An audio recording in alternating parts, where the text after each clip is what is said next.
அச்சோ பதவி போச்சு, அச்சோ வருமானம் போச்சு அப்படின்னு அழுகுறவங்க நியாயம்தான். அவங்களுக்கு பதவி போயிருச்சு, எல்லாமே போயிருச்சுன்னு ஆதங்கத்தில் கத்துறாங்க, பேசுகிறாங்க. அது ஒரு ஆதங்கத்தில் செய்கிறாங்க.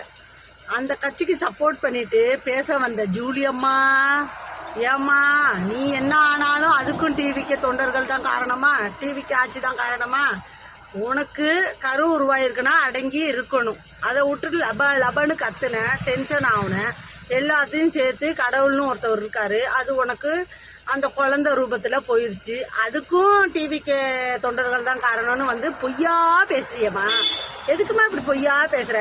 மரியாதை இல்லாம அவதூறா பேசினேன். உன் வயசுக்கு கூடயும் மீறி பெரியவங்கன்னு ஒரு மதிப்பு இல்லாம எல்லாரையும் பேசுனதுக்கு இப்ப வந்து பொய்யா பேசிட்டு இருக்க.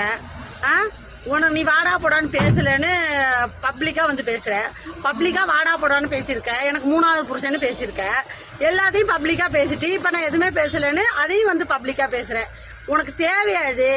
வந்தியா, சம்பாரிச்சியா, பிக் பாஸ்ல ஜெயிச்சியா, நாடகத்துல நடிச்சியா, போனியான்னு இருக்காம எதுக்கு இப்படி ஆதங்கம் பண்ணிக்கிட்டு? இப்ப ஒரு உயிர் போயிருச்சுல, உன்னால ஒரு உயிரை கொன்னுட்டியா? நீ ஒரு உயிரை கொன்னுட்ட, அந்த பழியும் பாவம் உனக்கு தான். அடுத்தவங்க மேல பழியும் பாவம் போடாத.